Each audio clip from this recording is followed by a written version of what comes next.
Clouds were rising from the ocean now. The unexpected warmth of the past few days had tonight drawn heavy fog from the cold waves. So, in the previous days, say it was very warm, and the result was there was heavy fog from the cold waves.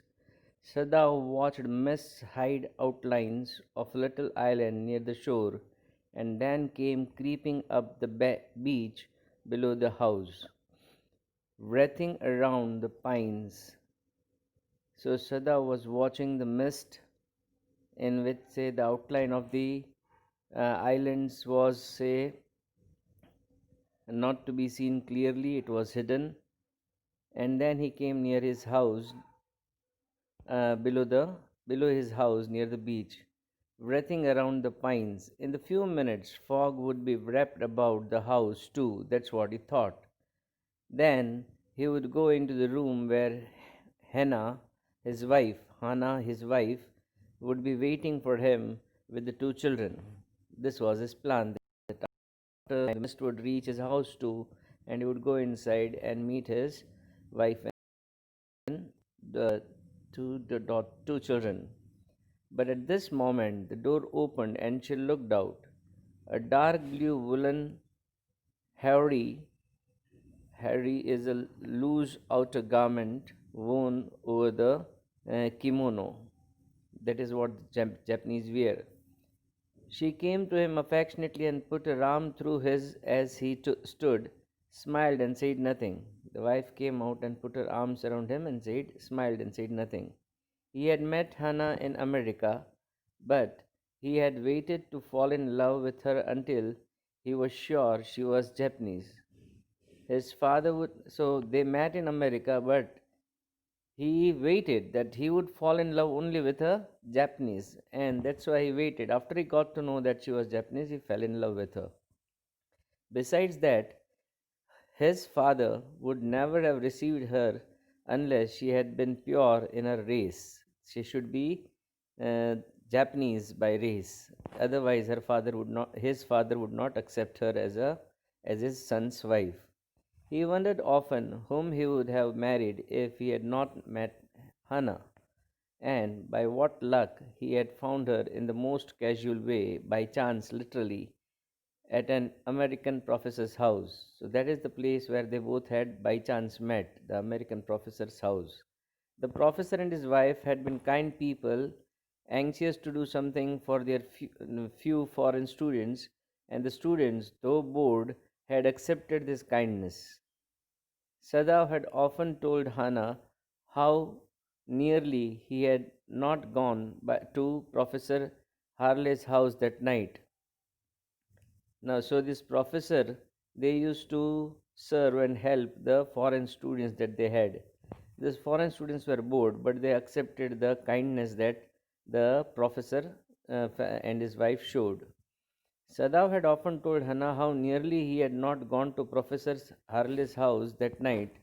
The rooms were so small, the food so bad, the professor's wife so voluble, but he had gone and there he had found Hannah. So, though nothing about the professor was so very um, attractive. In spite of that, he had gone there, but that is the place where he had found her, a new student, and had felt he would love her if it were at all possible. Now he felt her hand on his arm and was aware of the pleasure it gave him. Even though they had been married years enough to have the two children, for they had not married heedlessly in America. Without being noticed, they did not marry in America. They had finished their work at school and had come home to Japan, and when his father had seen her, the marriage had been arranged in the old Japanese way, although Sadav and Hana had talked everything over beforehand. They both had decided everything, but everything was done only after the father's approval. They were perfectly happy. She laid her cheek against his arm. It was at this moment that both of them saw something black come out of the mists. It was a man. He was flung up out of the ocean, flung. It seemed, means he was thrown out of the ocean. It seemed to his feet by the breakers. By the breakers means the huge waves he had been thrown. He staggered a few steps, his body outlined against the mist, his arms head. Then the curled mist hid him again. Again, say he was surrounded by mist and could not be seen. Who is that? Hannah cried. She dropped Sadav's arm and they both leaned over the railing of the veranda. Now they saw him again. The man was on his hands and knees crawling. Then they saw him fall on his face and lie there. A fisherman, perhaps, Shadav said. Washed from his boat. Maybe say he has been washed from his boat and that's why he is there. He ran quickly down the steps and behind him Hannah came, her wide sleeves flying. A mile or two away on either side there were fishing villages, but here are only but here was only the bare and lonely coast, dangerous with rocks. So fishing though there were fishing villages, they did not do fishing over there. The surf beyond the beach was spiked with rocks. Somehow the man had managed to come through them. He must be badly torn. He must have got hurt badly. That's what they assumed. Being a doctor, he could do that. They saw when they came towards him that indeed it was so, that he was torn. The sand on one side of him had already a stain of red soaking through. The blood was soaking through it, and that stains could be seen. His wound. He made haste to the man. He ran towards the man who lay motionless, his face in the sand, an old cap stuck on his head, soaked with sea water. The old cap was wet with sea water. That is what that man had worn. He was in wet rags of garments. The garments that he had worn were also torn and they were wet. Sada Hana at his side and turned the man's head. They saw the face. A white man, Hana whispered. Yes, it was a white man. The wet cap fell away and there was his wet yellow hair, long as though for many weeks it had not been cut. And upon his young and tortured face was a rough yellow beard. He was unconscious and knew nothing that they did for him. Now Sadav remembered the wound, and with the expert fingers he began to search for it. Blood flowed freshly at his touch. On the right side of his lower back, Sadav saw that a gun wound had been reopened. The flesh was blackened with powder. Sometime, not many days ago, the man had been shot and had been tended. It was bad chance that the rock had struck the wound. So, before a few days, say the man was shot by gun, and then say he was tended. After that, say it was the bad thing was that this rock had struck the wound again, and that's why it was disturbed. That was something that was bad. Oh, how he is bleeding! Hannah whispered again in the solemn voice, in a serious voice.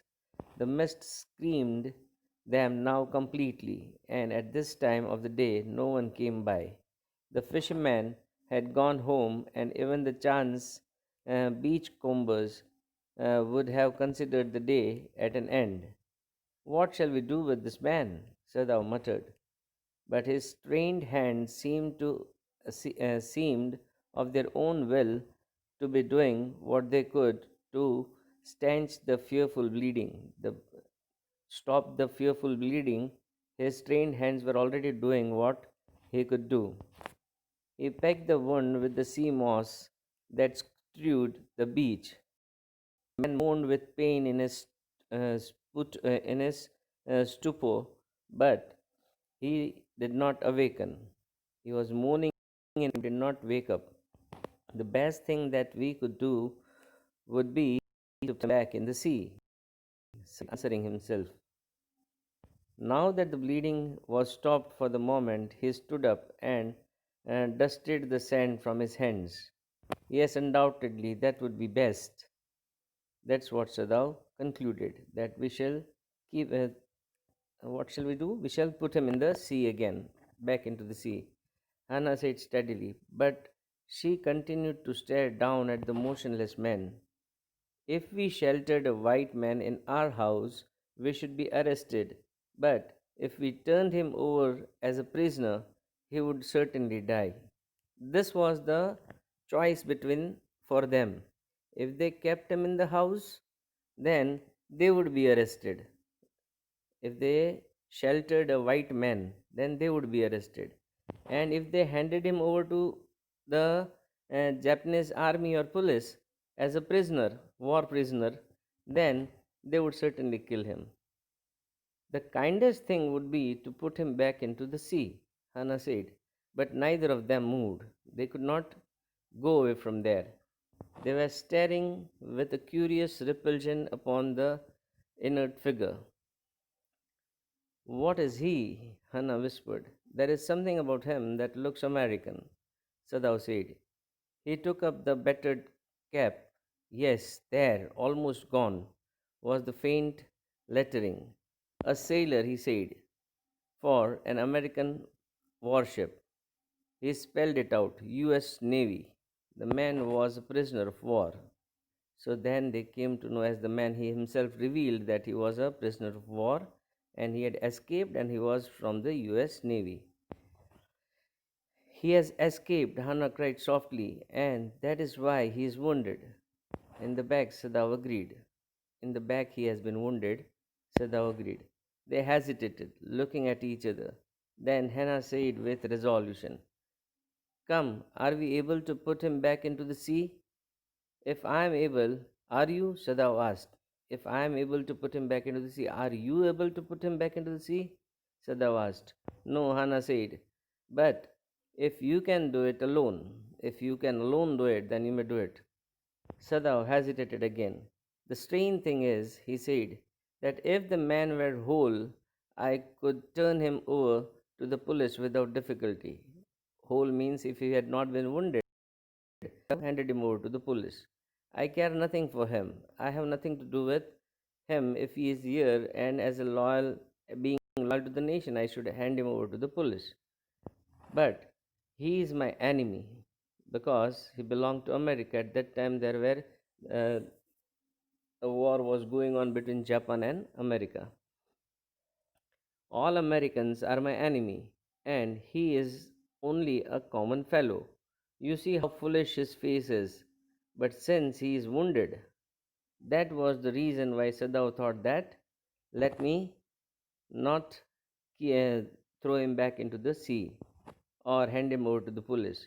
You also cannot throw him back to the sea, Anna said. Then there is only one thing to do. We must carry him into the house. But the servants, Sadao inquired, that the servants will inform the police.